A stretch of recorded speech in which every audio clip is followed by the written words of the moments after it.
Okay जी, Imran series का novel Imran in Italy, या इसको बैम्बू कैसल भी कहते हैं। हुआ कुछ यूँ कि इमरान इटली पर एक मिशन में गया था, लेकिन मिशन से फारिग होने के बाद वो इटली के जजीरे सार्डिनिया पहुंचाया, जो कि बहरे रूम का एक बड़ा अच्छा जजीरा है।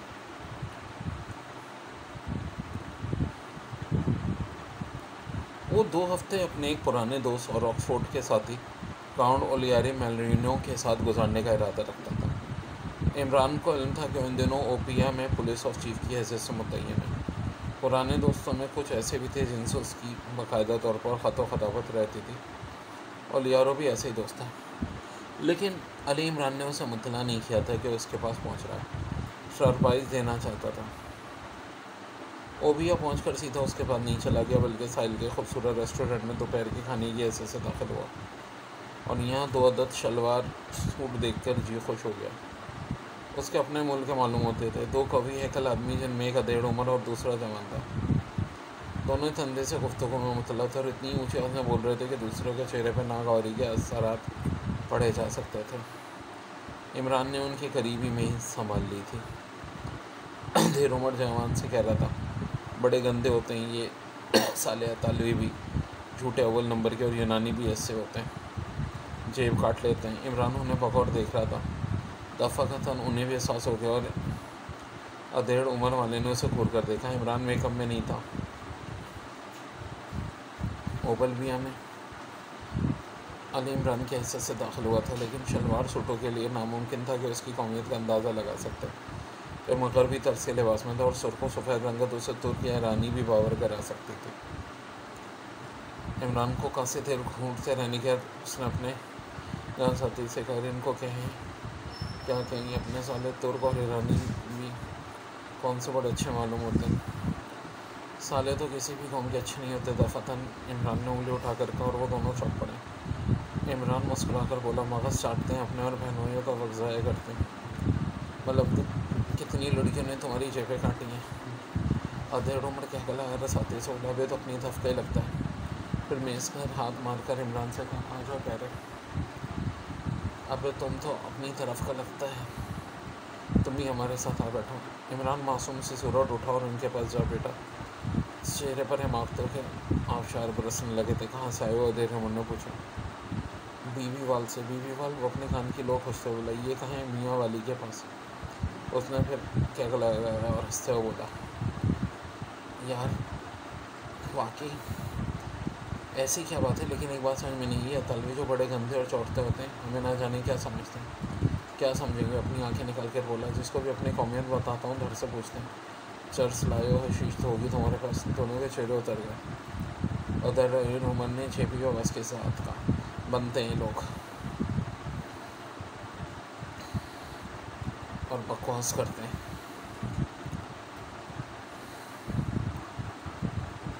नौजवान जबकि इमरान की मासूम शक्ल देख के हंसे जा रहा था और अधेड़ उम्र बुरा समूह बनाए उसे घूरा जा रहा था। इमरान उठा और फिर अपनी मेज़ पर जा बैठा। उसके बाद उसने महसूस किया कि कुछ लोग खासतौर पर उसे तवज्जो और दिलचस्पी से देख रहे हैं। यूँ काफ़ी आंखें रखने वाले 3 अतालवी थे। इमरान ने तवील सांस ली। मामला उसकी समझ में आ चुका था।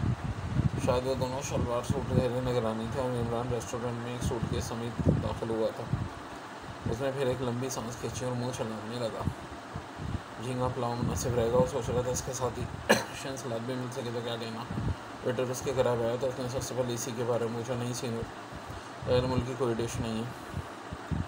अच्छा तो तुम अपना ही सलाद ले आओ। बहुत बेहतर सीनियर। तीनों तालवी की नज़र अब इमरान के सूटकेस पर जमी हुई थी। ये तो बहुत बुरा हुआ। वो सोचने लगा, आए थे तफरी के लिए, लेकिन शायद चैन से बैठना नसीब ना होगा।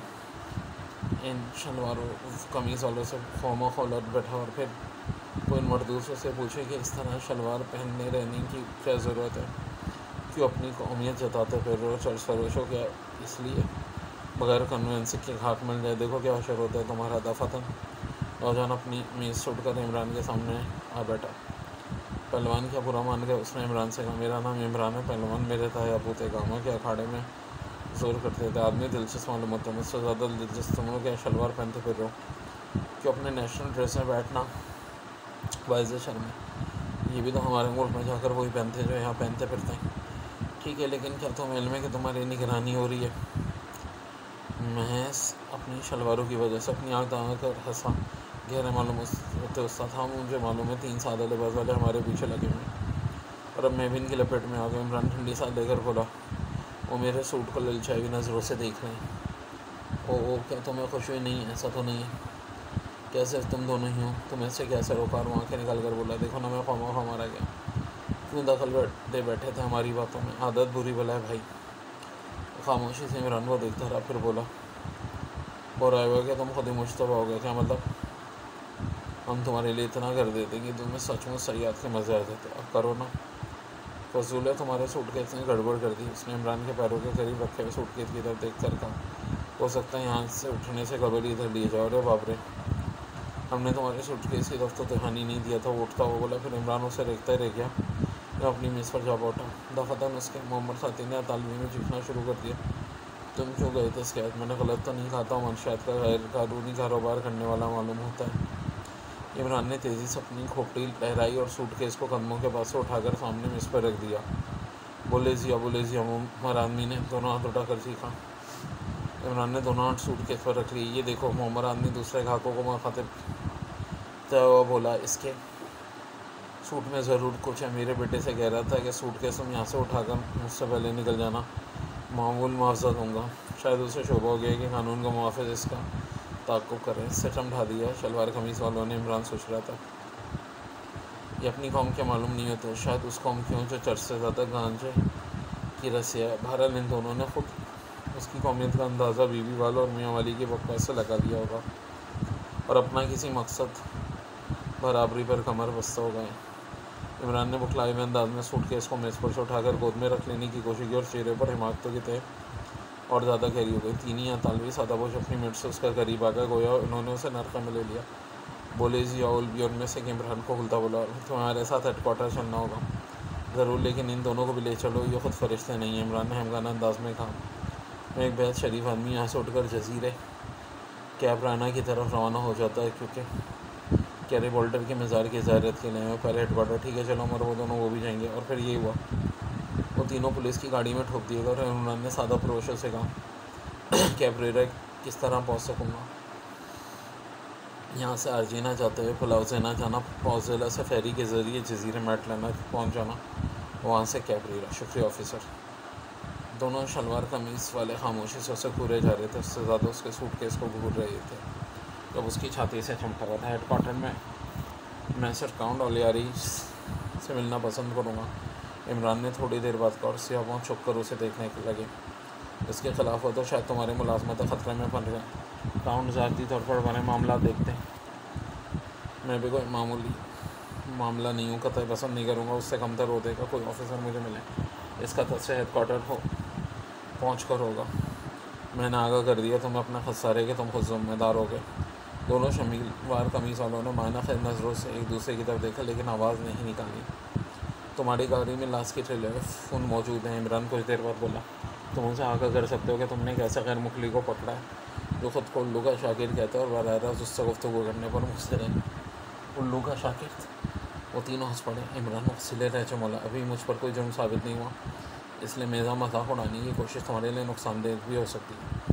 तीनों यकबे संजीदा नजर आने लगे। पुलिस चीज़ के हले पर इन दोनों शलवार कमीज़ वालों की शक्लें भी काफ़ी परेशान हो गई थी। बहरहाल इन्होंने लाश के फ़ोन पर हेडक्वार्टर से रब्ता कायम किया और इमरान के कहे हुए अल्फाज दोहराए गए और फ़ोन पर पुलिस चीफ से गुफ्तगू करने वाला बकौल इमरान की शक्ल देखता वगैरह था। जी हाँ जनाब, बिल्कुल दुरुस्त जनाब, ये हुआ है, बहुत बेहतर जनाब, बहुत बेहतर है। और फिर रिसीवर टैश खाने बोर्ड के खाने में रखता वो अजीब से अंदाज से मुस्कुराए। इनके दरमियान में आपस में सरगोशियाँ हुई थी और इमरान को इसी अंदाज में देखे जा रहे थे जैसे दुनिया के मशहूर आवाज़ में से शलवारों पर ना जाने क्या गुजर रही थी।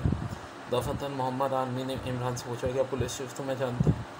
वो अच्छी तरह जानता है कि मशनियादी तजारत मेरा पेशा नहीं है। मैं से मुश्ताक कातिल हूँ, ना जाने कितने कत्ल चुका हूँ, लेकिन आज तक मेरे खिलाफ कोई सबूत नहीं आ सका। कहाँ से हो? कहीं से भी नहीं है। तालवी उसके बावजूद उर्दू, पंजाबी और सिंधी रवानी से बोल सकता हूँ, बाकी नहीं कर सकता। 20 इमरानो नाम है मेरा।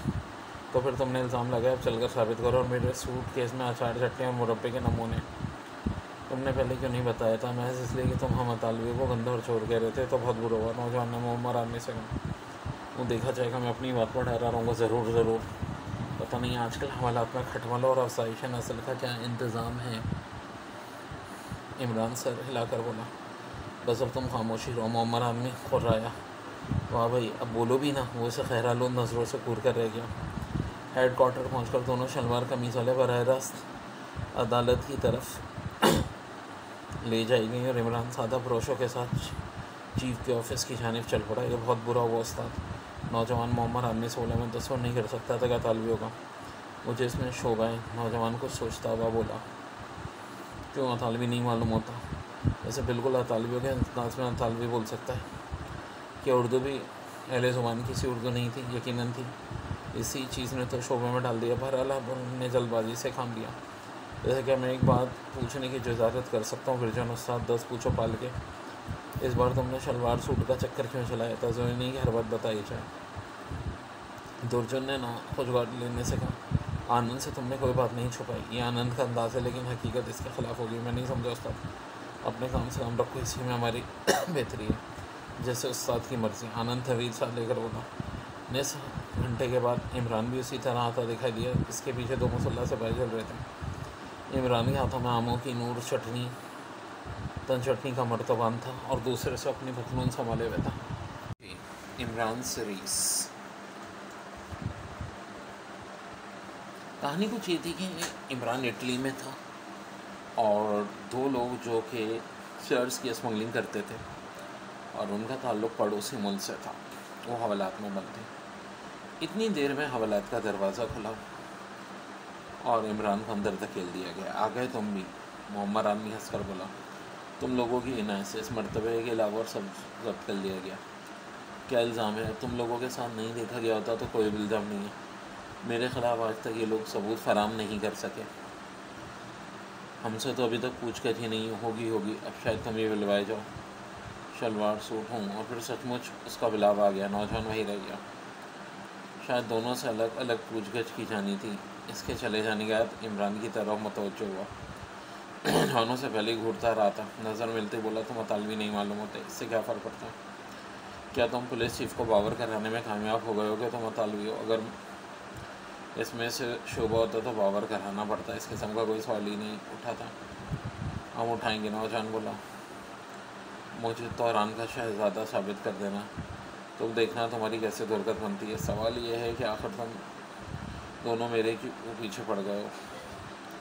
तुमने हमें क्यों छेड़ा था? तुम हमें गंदा और चोटा क्यों कह रहे थे?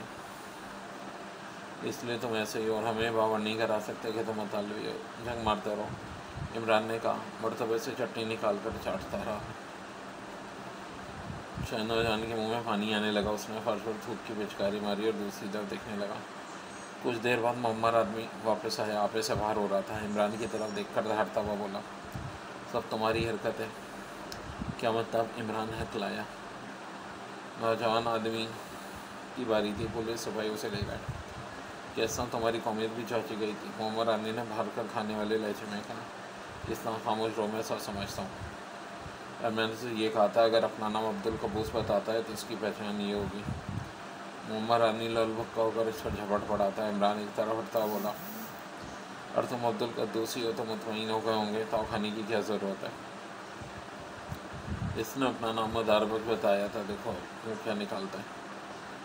सुनो, तुम आखिर उसे क्या पट्टी चढ़ा कर आए? वो कह रहा था तुम्हारे पासपोर्ट जाली मालूम होते हैं, तुम लोग उस मुल्क के नहीं हो जिसके पासपोर्ट पर आए हो। नाम बताओगे? अब्दुल कद्दूस। और खामोश हो, हमारे नाम ज़रूर गलत हैं, लेकिन हम इसी मुल्क के बाशिंदे जिसके पासपोर्ट पर आए। सवाल ही पैदा नहीं होता। अच्छा असली नाम बताओ। वर्जिन डेविड पाल और मदार बश का बरकत मसीह। तो बातें मेरे मुल्क से ताल्लुक़ रखने वाले हो, लेकिन फिर नाम बदलने की क्या ज़रूरत पेश आई थी? अभी तो तुम अतालवी थे, इतनी जल्दी कौमियत कैसे बदली? इमरान ने मरतबे से चटनी निकाल कर ज़ुबान पर रखी और ऐसा मुँह चलाने लगा। मेरी बात का जवाब दो। अगर तुम लोग मुझे उल्लू बनाने की कोशिश ना करते तो इस जंजाल में कभी ना पड़ते। अब होगा क्या? तीनों कम से कम एक साल की काटेंगे। अरे तुम भी? हाँ मैं भी। मैं ज़्यादातर सरकारी अखराजात पर गुजारा करता हूँ। बादशाह थे अपनी तो। क्या निकला है तुम्हारे सूटकेस से? अचार, चटान, मरतबी, चटनी का एक मरतबा था। बाकी खुद हथियार लिए सालों ने तो कोई जुड़ नहीं है। चर्च के एक्सटेंशन की एक शीशी खुद इन्होंने मेरे सूटकेस में डाल दी थी। अच्छा तो यूँ फंस गए, मोहम्मद आदमी ने कहका लगाया। साल तो ये कि आखिर तो इन दोनों ने मुझे क्यों उलझाने की कोशिश की। अपनी तरफ से इन तीनों की तवज्जो हटाकर काम करना चाहता था। कौम मेरी गर्दनी क्यों ना कट जाती, कौमी खदमत के लिए कुर्बानी देनी पड़ती है। हाय हाय, ये तुम रवानी से क्या बोल गए। शलवार सूट पहन कर इसीलिए घूम रहे थे कि अपनी तरफ का कोई फंस जाए। खुदा के बंदे, वो कौमी खदमत वाली बात पड़ोसी मुल्क से गांजा और चर्च आ रही है, हमारी चर्च को नाकाम बनाने की कोशिश कर रही है। उसके लिए काम करना है हमें। इमरान की आंखें हैरत से फैल गई। कौमी खदमत की नई मिसाल थी। इतने में नौजवान भी वापस आ गया। वो भी उससे साला अलभगोरा हो रहा था। बात हो गई, ऐसा तो कभी नहीं हुआ। इसने मोहम्मद आदमी की तरफ देख कर कहा, सब इसकी शैतानियत है। ये साबित करना चाहता था कि हमारी कौमियत वो नहीं है जो पासपोर्ट में दर्ज है और हमारे पासपोर्ट जाली हैं। क्यों बे? वो आँख निकाल कर ढाना। इमरान ने साधनबंदी में सर को चुम्बेश दी और वो पागलों की तरह सो टूट पड़ा। नतीजा जाहिर है कि पहली फलने में पेट से फर्श पर आ गिरा होगा। इमरान चटनी के मुर्तबान समेत दूर खड़ा मुस्कुरा रहा था। इसका मोहम्मद साथी भी वो सुल्तान का इमरान की तरफ बढ़ा था, लेकिन ठीक उसी वक्त दो मुसल्ला गार्ड दरवाज़ा खोलकर अंदर दाखिल हो गए। इन्होंने राफलों के कंधे मार मार कर दोनों को इमरान के पास से हटा दिया और उस अपने साथ हवालात से बाहर आ गए। दोनों चीख चीख कर उसको गालियाँ दे रहे थे। चीफ आपके मुंतज़िर हैं जनाब, एक गार्ड ने बड़ी सादत और अदब से कहा। इमरानों से चटनी का मर्तबान थमाकर ओलियो के कमरे की तरफ चल पड़ा। काउंट ओलियो मसीह इटली के कदीम मुअज़्ज़ज़ घराने का फ़र्द था। ऑक्सफोर्ड में इमरान का गिलास चारों रह चुका था और गालिबन इसकी रग रग से वाकिफ़ था। शायद तुम तफरीकी घर से आए थे, उसने इमरान को घूरते हुए कहा। इन हसन मेरा पीछा नहीं छोड़ते, वो दोनों मेरे मुल्क से ही ताल्लुक़ रखते हैं। क्रिश्चन है, मेरा ख्याल गलत था।